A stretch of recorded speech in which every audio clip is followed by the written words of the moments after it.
अस्सलाम वालेकुम dear students. उम्मीद है कि आप सब अल्लाह के फजलो करम से ठीक ही होंगे।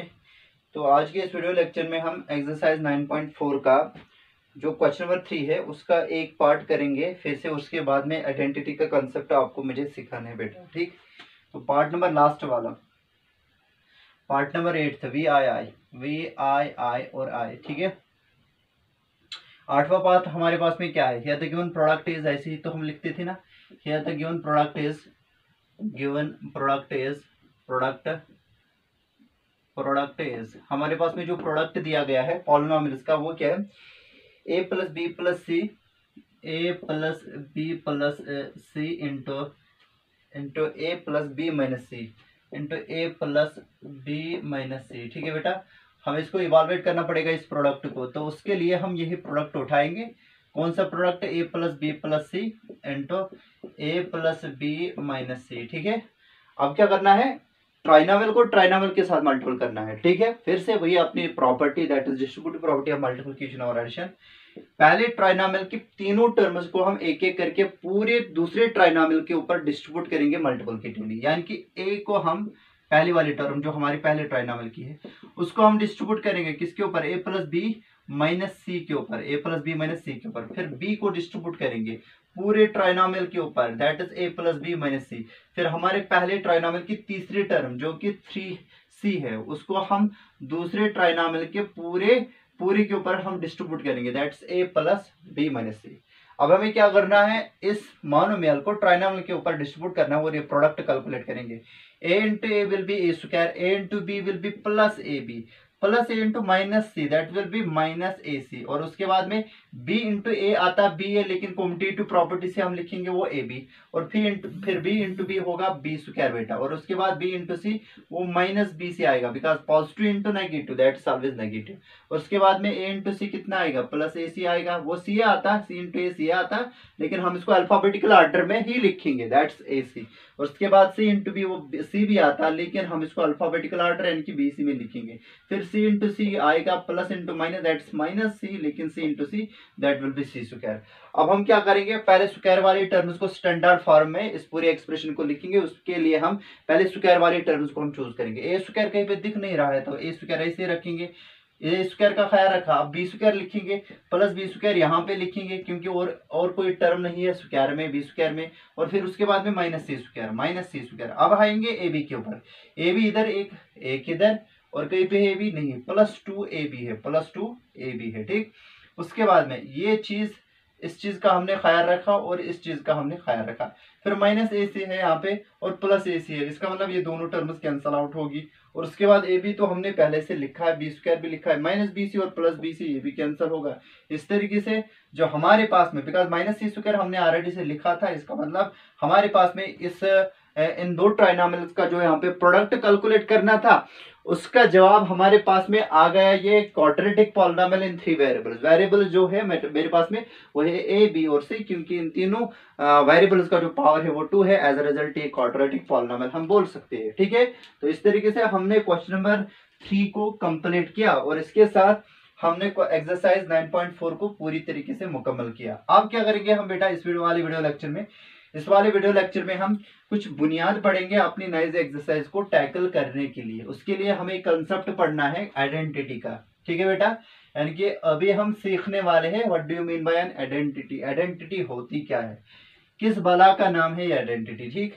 अच्छा, आइडेंटिटी को समझने के लिए आपको एक चीज पता होनी चाहिए, आइडेंटिटी को हमें समझना है, ठीक है बेटा। अच्छा, आइडेंटिटी को समझने के लिए आपको पता होगी कि इक्वेशन क्या होती है। इक्वेशन यानी कि अलजेब्रिक इक्वेशन क्या होती है। इक्वेशन मैंने आपको बताया था बेटा, इक्वेशन असल में एक मैथमेटिकल स्टेटमेंट ऑफ इक्वालिटी होता है जिसमें लेफ्ट साइड और राइट साइड जुड़ी हुई होती है by means of equality sign, और दोनों साइड से दो अलजेब्रिक एक्सप्रेशन या तो न्यूमेरिकल एक्सप्रेशन हो सकती है। चलिए, linear equation in one variable जो आपने रैशनल नंबर्स के फौरन बाद में linear equation in one variable का चैप्टर पढ़ा था, और हमारे पास में ये इक्वेशन है 2x + 4 = 0। आप जरा बताइए इसका सोल्यूशन से आपका मतलब क्या है। ये हमारे पास में एक इक्वेशन है। कैसी इक्वेशन है? लीनियर इक्वेशन वन वेरिएबल है। लीनियर इसलिए क्योंकि हाईएस्ट पावर ऑफ वेरिएबल है वन, और इक्वेशन वन वेरिएबल इसलिए क्योंकि खाली एक ही वेरिएबल यहाँ पे देखने को मिल रहा है हमें, that is x only. Okay, therefore it is a linear equation one variable. अच्छा, आपने इसके रिलेटेड एक कंसेप्ट पढ़ा है, solution, solution of linear equation in one variable. What do you mean by the solution of linear equation in one variable? Sir, solution of linear equation in one variable से हमारा मतलब x का वो value जो हम निकालेंगे फिर उसको सेटिस्फाई करना चाहिए, यानी कि वो ऐसा रैशनल नंबर जो कि यहाँ पे हम प्लग करेंगे in spite of x so that this left side and right side should become equal. ठीक है। अच्छा, उसको निकालने का तरीका भी आपने सीखा है, दैट इज ट्रांसपोजिशन मेथड। चलिए इसका सोल्यूशन निकालेंगे bye means of transposition method. वो क्या आएगा? That is 2x equal to -4, तो which implies that x equal to -4 divide by 2। तो यहाँ पे क्या है, ये 2 क्या हो जाएगा, क्योंकि 2 यहाँ पे मल्टीपल में है, तो जब राइट साइड में आएगा तो गिरेगा 4 के नीचे, -4 के नीचे। 2 1 2 2 4, वो कितना आएगा? Implies that x equal to -2, यानी कि x इक्वल टू -2 ही वो ऐसा असाइन्ड वैल्यू है वेरिएबल x का जो कि इसको सेटिस्फाई करेगा। कैसे सेटिस्फाई करेगा, यहाँ पे हम आपको दिखाएंगे। 2x + 4 है ना बेटा, equal to 0।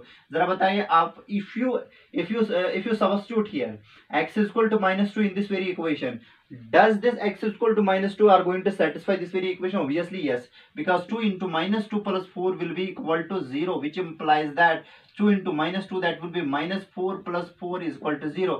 Since 4 and 4 are the additive inverse of each other, the result on the left side will be equal to 0, and 0 is equal to 0 is true statement. It means that x is equal to -2 has made this algebraic statement true. Therefore by definition x is equal to -2 is called it a solution.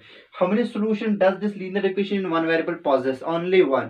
I mean to say that there is only one rational number that you can assign for this very variable x, which is going to satisfy it. It means that an equation in a linear equation in one variable has one solution. I mean to say that unique solution. Similarly, if you have the quadratic equation in the class 9, 10th, you are going to see that a quadratic equation in one variable has only two solutions, at most two solutions, so on and so forth. I mean to say that all these equations have definite number of solutions. A linear equation in one variable has one solution, a quadratic equation has two solutions, a cubic equation has three solutions. लेकिन बेटा identity का concept सीखने के लिए कुछ equation का हमने पहले कंसेप्ट सीखना पड़ा। अब बारी है आइडेंटिटी होती क्या है। बेटा आइडेंटिटी भी हमारे पास में एक मैथमेटिकल स्टेटमेंट ऑफ इक्वालिटी ही होता है, जिसमें लेफ्ट साइड होता है, राइट साइड होता है, लेकिन बेटा वो आइडेंटिटी ट्रू होती है for infinite number of variables. For example, अगर मैं आपको बताऊंगा ये चीज हमारे पास में एक पहले वाली आइडेंटिटी जो हमारे पास में, that is a plus B whole square, that is equal to a square plus B square plus c square plus 2ab। Okay ठीक है बेटा। आप जरा बताइए, क्या ये इक्वेशन दिख रही है? क्या दोनों साइड, लेफ्ट साइड और राइट साइड जुड़े हुए हैं इक्वलिटी साइन से? हाँ, जुड़े हुए हैं। जरा बताएं, राइट साइड में क्या है? सर अलजेब्रिक एक्सप्रेशन है। लेफ्ट साइड में क्या है? सर अलजेब्रिक एक्सप्रेशन है। असल में दो बाइनोमियल्स का प्रोडक्ट है, a plus B whole square का मतलब a plus B into a plus B, है कि नहीं? बिल्कुल है। अब जरा बताइए, तो लग रही है इक्वेशन लेकिन है नहीं इक्वेशन, इसको बोलना पड़ेगा आइडेंटिटी। इनफैक्ट एवरी इक्वेशन जो होती है ना, every identity is an equation, but every equation can not be an identity, because identity के इनफिनिट नंबर ऑफ सॉल्यूशंस होते हैं, लेकिन इक्वेशन का खाली यूनिक सॉल्यूशन होता है। ठीक है बेटा। चलिए, और हम a का वैल्यू प्रिस्क्राइब करेंगे अमंग द रैशनल नंबर। अगर a 0 होगा और b हम ले लेंगे 1, जरा देखिए कि ये दोनों साइड इक्वल बन जाएंगे।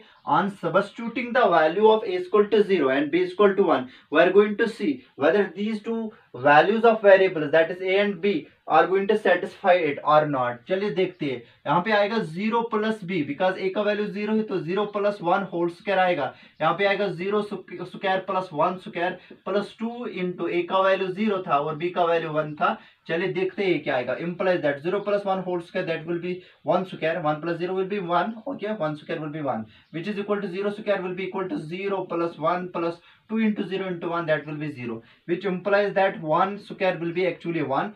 1 is equal to 0 plus 1, that is 1.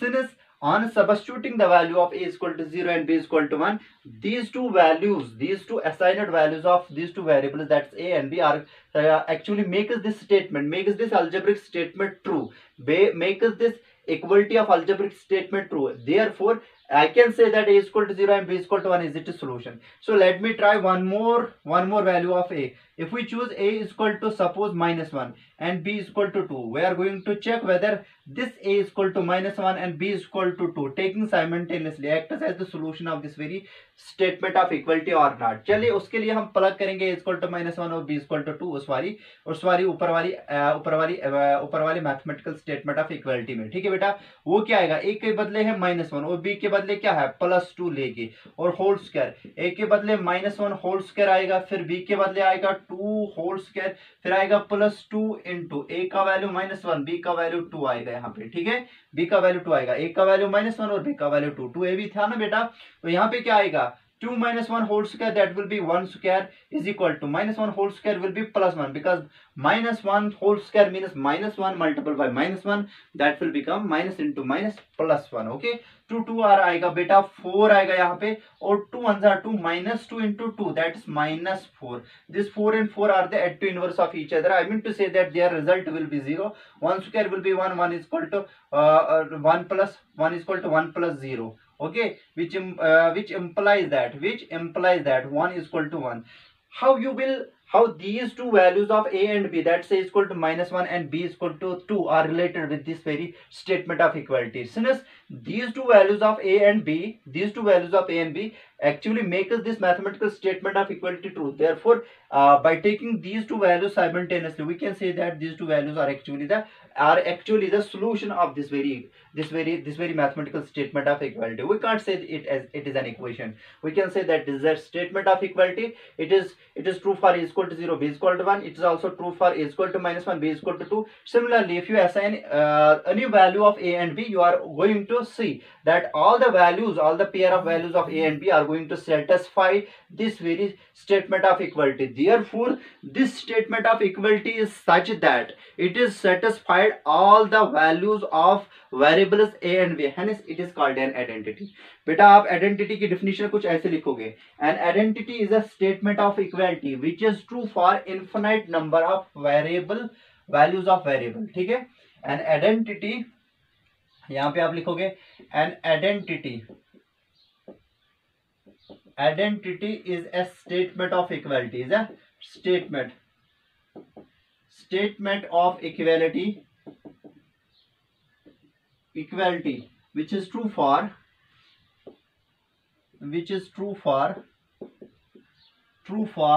infinite number of values of variables,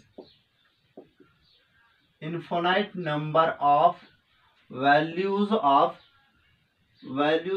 variables, variable or variables. ठीक है बेटा, वेरिएबल्स,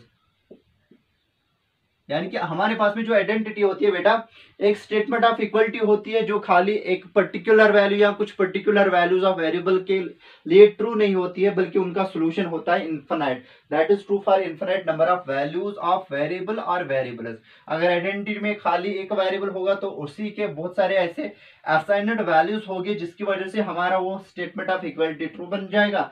अगर हमारी एक स्टेटमेंट ऑफ इक्वलिटी में 2 या 2 से ज्यादा वेरिएबल्स होंगे तो उस वक्त हम बोल सकते हैं उन सभी वेरिएबल्स के जो असाइन्ड वैल्यूज होंगे बहुत सारे होंगे, इनफिनाइट होंगे, जो कि उस मैथमेटिकल स्टेटमेंट ऑफ इक्वलिटी को ट्रू बनाएंगे. इस तरीके से हमारे पास में आइडेंटिटी के इनफिनाइट नंबर ऑफ सॉल्यूशंस होते हैं. This is the most important difference between equation and identity. An equation has a unique solution or definite solution, but an identity has infinite number of solutions. I mean to say that equation is true for fixed number of values of variable, but identity is true for infinite number of values of variable. In fact, you can choose for an identity, you can choose any value of x, any value of the variables. For those values of variables, your identity are going to true. Okay, ये चीज है बेटा. चलिए हमारे पास में बेटा main से हमारे पास में 4 आइडेंटिटीज है जो आपको यहाँ पे इस्तेमाल करनी पड़ेगी while calculating the product of these polynomials. असल में ये आइडेंटिटी हमें इसलिए पढ़नी है ताकि हमारा जो प्रोडक्ट हो पॉलिनोमियल्स का वो इजीली हम without distributive property of multiplication और एडिशन कर पाए by making use of these formulas और by making use of these identity directly. हमारे पास में जो इंपॉर्टेंट टाइप्स ऑफ आइडेंटिटीज है वो यही वाली है, पहली वाली यही है, that's a + b whole square is equal to a square + b square + 2ab. Okay, 2ab। उसके बाद में दूसरी वाली जो आइडेंटिटी है that is a minus B whole square will be equal to a square plus b square minus 2ab।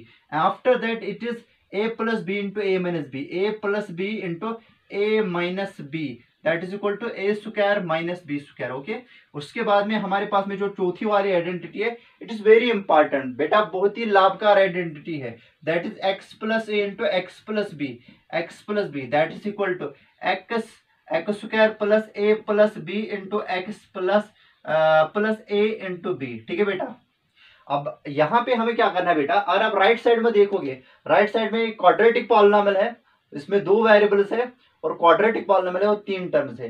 Right side में, left side में क्या है, आइडेंटिटी है a plus B whole square और यहाँ पे a minus B whole square, लेकिन right side में क्वाड्रेटिक पॉलिनॉमियल है। क्वाड्रेटिक पॉलिनॉमियल का मतलब जिसका हाईएस्ट पावर ऑफ वेरिएबल्स का क्या होगा, 2 होगा। तो यहाँ पे हाईएस्ट पावर क्या है, 2, यहाँ पे क्या है 2, यहाँ पे क्या है 1 और 1। इसका मतलब इस 1 और 2 में से जो हाईएस्ट पावर है that is 2। As a result इसको हम बोल सकते हैं क्वाड्रेटिक पॉलिनॉमियल। क्वाड्रेटिक पॉलिनॉमियल में 3 टर्म्स है और पहली 2 टर्म्स पॉजिटिव है, तीसरी वाली टर्म क्या है, नेगेटिव है, लेकिन पहली 2 टर्म्स में स्क्वायर वाली क्वांटिटी इन्वॉल्व है। ठीक, यहाँ पे 3 की 3 टर्म्स क्या है, पॉजिटिव है। यानी कि अगर हमारे पास में कोई ऐसा पॉलिनॉमियल होगा जिसमें 3 टर्म्स होगी, आप उसको ऐसे लिख सकते हो, प्रोवाइडेड दैट कि तीनों टर्म्स पॉजिटिव होनी चाहिए। यहाँ पे पहली 2 टर्म पॉजिटिव क्वाड्रेटिक पॉलिनॉमियल होना चाहिए, लेकिन तीसरी वाली टर्म क्या होनी चाहिए, नेगेटिव। तो उसको हम इस तरीके से कन्वर्ट कर सकते हैं। कोई भी एक्सप्रेशन ऐसे आपको देखने को मिलेगी, you can convert it into this very expression, or if you have the expression of this type you can convert it into conversely in this very expression. Okay, इसी तरीके से a plus b into a minus b, a square minus b square, x plus a into x plus b is equal to x square plus a plus b into x plus a into b। यानी कि ये 4 बेटा identities हमारे पास में अपनी algebraic expressions या अपने पॉलिनॉमियल्स का प्रोडक्ट इजीली कैलकुलेट करने के लिए हमें ये बहुत ही मदद करेगी। In fact these 4 identities you are going to deal in class 9th further. ठीक है बेटा, इन सभी 4 आइडेंटिटीज के साथ आपका फिर से तारुफ होगा क्लास 9th में, और वहां पे आपको और ढेर सारी आइडेंटिटीज पढ़नी पड़ेगी। ठीक है, इनके जो बगैर होगी। ठीक, अब क्या करेंगे बेटा, यहाँ पे मैं पहले इनका आपको जल्दी से प्रूफ दिखाऊंगा। How this a plus B whole square is equal to a square plus B square plus 2ab, यानी कि पहली आइडेंटिटी का प्रूफ। अच्छा बेटा, अगर हमें प्रूव करना पड़ेगा पहली आइडेंटिटी कैसे इसके बराबर है, हमें क्या करना पड़ता है, किसी भी आइडेंटिटी को प्रूव करने के लिए वो कैसे बराबर है, हमें उसका एक साइड लेना पड़ता है और उसको सिंपलीफाई करके हम इसका दूसरा साइड वहां से निकालते हैं। इस तरीके से हमारा प्रूफ बन जाता है हमारी आइडेंटिटी का। ठीक, कभी कभार दोनों साइड उठाने पड़ते हैं, कभी एक ही साइड उठाना पड़ता है, लेकिन हमेशा से आप प्रेफर करोगे, आप वही साइड उठाया करोगे आइडेंटिटीज को प्रूव करने के लिए जहां पे आपकी सिंप्लीफिकेशन पॉसिबल है। Simplification is not possible on the right side because यहाँ पे लाइक टर्म्स को ऐड किया गया है, फिर a स्क्वायर बी स्क्वायर और 2ab इसको स्टैंडर्ड फॉर्म में लिख चुके हैं हम। ठीक, तो लेकिन लेफ्ट साइड में a plus B whole square, असल में ये a plus B into a plus B है, दो बाइनोमियल्स का प्रोडक्ट, तो यहाँ पे इवॉल्यूशन पॉसिबल है, इसलिए हम प्रेफरेबली क्या करेंगे, लेफ्ट साइड ले लेंगे। ठीक है, for proving the first identity taking left hand side, LHS। जरा बताइए लेफ्ट हैंड साइड क्या है सर, वो है a plus B whole square. अब जरा बताइए a plus B whole square किसके बराबर है सर, वो है असल में बराबर a plus B into a plus B, है कि नहीं, a plus B into a plus B which is equal to. अब जरा बताइए बेटा, अगर हमारे पास में m स्क्वायर होगा तो हम उसको लिख सकते हैं बेटा m इंटू एम, अगर a स्क्वायर होगा a इंटू a, अगर a plus B whole square होगा वो हम लिखेंगे a plus B into a plus B. अब ये प्रोडक्ट ऑफ 2 बाइनॉमियल्स है, क्या है, product of 2 binomials. Distributive property हम पहले अप्लाई करेंगे यहाँ पे। ठीक है, यानी कि a को डिस्ट्रीब्यूट करेंगे multiplicatively over a plus b, then we will distribute it is second term that is b multiplicatively over a plus b. Now we are going to calculate this very product. Once again we are going to use what distributive property here. Okay, for that let us distribute a over a as well as b multiplicatively. A into a will be a square, a into b will be equal to ab, b into a will be equal to ba, b into b will be equal to b square. Since we know that product these variables that is a and b are actually rational numbers, and we know that rational numbers are commutative. I mean to say that product of rational numbers does not depend upon the order of the rational numbers. 3 2s are बेटा 6 होता है और 3 2 3s are भी 6 ही होता है। a into b equal to b into a, ये तो आपने सीखा होगा, मैंने आपको सिखाया है। ये हम a स्क्वायर ही रखेंगे, लेकिन यहाँ पे क्या रखेंगे, हम ए बी ही लिखेंगे और यहाँ पे बी इंटू ए आएगा बेटा a into b by commutative property और प्लस आएगा बी स्क्वायर। अब हम क्या करेंगे, लाइक टर्म्स को ऐड करेंगे। लाइक टर्म्स को ऐड करेंगे तो यहाँ पे ए स्क्वायर खाली एक है तो वो ऐसे लिखेंगे, फिर ए बी और ए बी यानी कि एक ए बी और एक ए बी, एक और ए बी, वो आएगा 2 टाइम्स ए बी और प्लस क्या है बी स्क्वायर। अब हम इसको स्टैंडर्ड फॉर्म में लिखेंगे। स्टैंडर्ड फॉर्म का मतलब वेरियस टर्म्स को लिखेंगे in the descending power of their variable. ठीक है, यहाँ पे पावर ऑफ वेरिएबल 2 है। अब हम क्या ले लेंगे, ये टर्म नहीं बेटा, अब हम ले लेंगे बी स्क्वायर, फिर ले लेंगे 2ab। ठीक है, इस तरीके से हमने दिखाया a plus B whole square equal to A square plus B square plus 2ab। बेटा इसी तरीके से हम इसकी दूसरी वाले आइडेंटिटी भी प्रूव कर सकते हैं। चलिए करते हैं जल्दी जल्दी से। ये प्रूफ इसका लिखना आपने कोड डाउन किया होगा। उम्मीद है कि आप क्या करोगे, पहली वाली आइडेंटिटी लिखोगे, फिर इसका लिखोगे प्रूफ। प्रूफ के लिए आप ले लोगे इसका लेफ्ट साइड और ऐसे सिंप्लीफिकेशन करके आपको इसका राइट साइड मिलेगा। इस तरीके से आप बता सकते हो हैंस प्रूव। ठीक है, अब दूसरी वाली आइडेंटिटी को प्रूव करना है। दूसरी वाली आइडेंटिटी को प्रूव करने के लिए what that identity tells us that's a minus b whole square is equal to a square plus b square minus 2ab। उसका भी ले लेंगे बेटा unsimplified form, that is side that is a minus b whole square. इसका left side ले लेंगे, taking left hand side. Okay, उसके बाद में अभी मैंने बताया था अगर हमारे पास में किसी वेरिएबल को स्क्वायर है, कोई नंबर स्क्वायर में कोई स्क्वायर है, तो इसका मतलब असल में वो प्रोडक्ट, उस नंबर का प्रोडक्ट अपने साथ ही 2 दफा हमें लेना पड़ता है। a minus b का होल स्क्वायर है तो इसका मतलब a minus b का 2 दफा हमने खुद के साथ क्या करना पड़ेगा, प्रोडक्ट लेना पड़ेगा। ठीक है, चलिए करते हैं। यहाँ पे क्या है, हमारे पास में 2 बाइनोमियल्स को प्रोडक्ट करना है। पहले बाइनोमियल की पहली टर्म a को हम डिस्ट्रीब्यूट करेंगे दूसरे पूरे बाइनोमियल के ऊपर यानी कि a minus b के ऊपर। फिर पहले बाइनोमियल की दूसरी टर्म जो कि माइनस बी है बेटा, माइनस बी है, उसको हम दूसरे बाइनोमियल के ऊपर डिस्ट्रीब्यूट करेंगे। फिर multiplication of monomial with binomial, फिर से डिस्ट्रीब्यूटिव प्रॉपर्टी ऑफ मल्टीप्लिकेशन और सब्ट्रैक्शन हम करेंगे left distributive property. a into A will be A square, a into B will be minus A B और b इंटू ए होगा minus B A और फिर आएगा b into B, minus minus हो गया plus, minus B into minus B that is plus B into B that's B square. Okay, उसके बाद like terms को ऐड करेंगे। ए स्क्वायर खाली एक है तो ए स्क्वायर ऐसे ही रहेगा। उसके बाद में माइनस ए बी और माइनस बी है, इसको हम क्या करेंगे बेटा, माइनस ए बी ही लिखेंगे। ये कम्यूटेटिव प्रॉपर्टी से हम माइनस ए बी यानी कि बी ए को हम लिखेंगे माइनस ए बी प्लस लिखेंगे बी स्क्वायर। फिर से मैं आपको बता रहा हूँ बेटा, ये असल में जो ए और बी है ना, असल में रैशनल नंबर है और हमें पता है आर 2 इंटू 3 6 है तो ये आता है असल में 3 इंटू 2 के बराबर भी। 3 2 जार 6, 2 3 जार 6 यानी कि इन multiplication of rational numbers, multiplication of rational numbers is what commutative. Commutative का मतलब result does not depend upon the order of the product of its individual factors. Okay, that is minus ba will be actually equal to minus ab. Now let us add the like terms. a square is single term, we have to write down it singly. उसके बाद में क्या आएगा, minus A B आएगा minus 2ab और उसके बाद में प्लस बी स्क्वायर आएगा। अब स्टैंडर्ड फॉर्म में लिखेंगे, पहले ए स्क्वायर सर, फिर बी स्क्वायर, फिर माइनस 2ab। ठीक है बेटा, इस तरीके से अगर आप देखोगे लेफ्ट साइड में क्या था, a minus B whole square is equal to A square plus B square minus 2ab। इस तरीके से हमारी दूसरी वाली आइडेंटिटी भी होगी प्रूफ। अब हमें इसकी तीसरी वाली आइडेंटिटी प्रूव करनी है। उसके लिए भी हम क्या करेंगे बेटा, इसका लेफ्ट साइड ले लेंगे। For proving the identity third हम क्या करेंगे, लेफ्ट साइड ले लेंगे। a plus B into A minus B, A plus B taking left hand side, a plus B into A minus B, इसको प्रूव करने के लिए विच इज इक्वल टू, फिर से multiplication of binomial with binomial है। Binomial की पहली वाली टर्म a को हम डिस्ट्रीब्यूट करेंगे दूसरे पूरे बाइनोमियल के ऊपर a माइनस बी के ऊपर। फिर बाइनोमियल की पहले वाली टर्म दूसरी वाली टर्म दैट इज बी दूसरे बाइनोमियल के दोनों टर्म्स के ऊपर एज अ होल डिस्ट्रीब्यूट करेंगे। वो किसके बराबर आएगा, multiplication of monomial with binomial. तो डिस्ट्रीब्यूटिव प्रॉपर्टी ऑफ मल्टीप्लिकेशन और subtraction, a into A will be A square, a into B will be minus A B, b into A will be equal to B A and after that it is b into B plus b into minus B that is minus b into B that is b square. Okay, now we are going to change here the order. A square will be a square, this will be minus ab. Since we know that multiplication of rational numbers is commutative, so therefore we can write down this very product b as ab plus ab. Okay, plus ab sir. उसके बाद में हमारे पास में है minus b square which is equal to this and this gets neutralized with each other.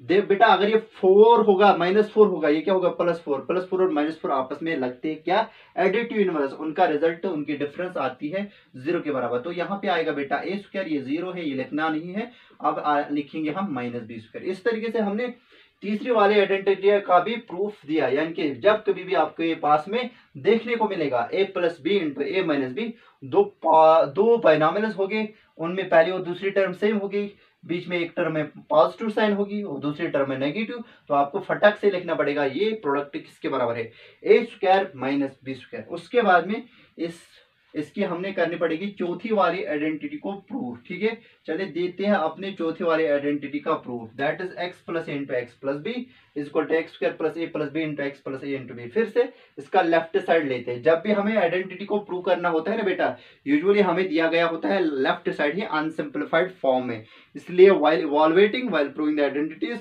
it is the left side that we need to take, that we need to evaluate. Okay, take a left hand side in the fourth part, that's x plus a into x plus b. Okay, let me take x plus a into x plus b. What about this? It is actually the product of two binomials. Same हम वही चीज apply करेंगे यहाँ पे। पहले binomial की पहली वाली term that's X plus B के ऊपर हम डिस्ट्रीब्यूट करेंगे और फिर उसकी दूसरी टर्म ए को हम एक्स प्लस बी के ऊपर डिस्ट्रीब्यूट करेंगे। फिर आएगा x into x that will B X square, फिर आएगा एक्स इंटू बी वाई का बेटा बी एक्स, और फिर आएगा a into x that will be a x, फिर आएगा a into B that is a b. Okay, फिर उसके बाद में हम क्या करेंगे, एक्स स्क्वायर यहाँ पे रखेंगे, फिर प्लस लिखेंगे यहाँ पे। अब जरा बताइए यहाँ पे भी एक्स यहाँ पे भी एक्स, तो हम एक्स कॉमन निकाल सकते हैं इन दोनों टर्म्स में से। यहाँ पे हम लिखेंगे बी प्लस ए प्लस आएगा बेटा ए इंटू बी। फिर से आप यहाँ पे देखिए बेटा, x into x x square हो गया, एक्स इंटू बी एक्स आ गया, ए इंटू एक्स ए एक्स आया और ए इंटू बी आया ए बी। ठीक, अब देखिए बेटा इधर एक्स स्क्वायर को हमने एज सच रखा, एज सच लिखा भी और रखा भी। जो बी एक्स और ए एक्स है, बोले बेटा इनमें कॉमन फैक्टर है ना एक्स, एक्स को हमने कॉमन लिया और बाहर रखा। यहाँ पे बी आएगा बिकॉज एक्स हमने बाहर रखा, और यहाँ पे क्या आएगा, एक्स हमने बाहर रखा तो ए आएगा यहाँ पे, तो बी प्लस ए आएगा कि नहीं आएगा, बिल्कुल आएगा। तो फिर उसके बाद में हम करेंगे क्या सर, फिर उसके बाद में हम लिखेंगे X square plus X into जो बी प्लस ए ना बेटा, actually it is the addition of two rational numbers and B are unknown rational numbers. Whenever we add two rational numbers the sum does not depend upon the order. It means that we can write down b plus a as a plus b plus a into b. Here we have used the commutative property for addition of rational numbers. Okay, so उसके बाद में क्या आएगा बेटा, x square plus बेटा x into anything, x into any rational number that will be actually that rational number into x. x को हम बाद में यहाँ पे एडजस्ट करेंगे। पहले हम क्या लिखेंगे, a plus B into X plus आएगा बेटा a into B. X square हमने ऐसे ही लिखा और ए भी ऐसे ही लिखा। खाली हमने क्या किया बेटा, यहाँ पे जो हमारे पास में इस टर्म में पूरी टर्म है, इसके इस प्लस के बाद में और इस प्लस से पहले जो ये पूरी टर्म है एक्स इंटू ए प्लस बी, असल में इसमें दो फैक्टर्स है, एक तो एक्स है दूसरा ए प्लस बी। हमने पहले ए प्लस बी फैक्टर लाया फिर एक्स लाया by commutative property of multiplication by commutative property of multiplication. इस तरीके से हमने दिखाया कि चौथी वाली आइडेंटिटी का जो लेफ्ट साइड है वो राइट साइड के बराबर है। इसका मतलब इन चार की चार आइडेंटिटीज को हमने यहाँ पे आपको दिखाया कैसे इनका प्रूफ हमारे पास में आता है। ठीक, hope you understood it. Next वाले वीडियो लेक्चर में हम अपने इस चैप्टर की लास्ट वाली एक्सरसाइज को bye making use of these identities simplify करेंगे। तब तक के लिए खुदा हाफिज, थैंक यू।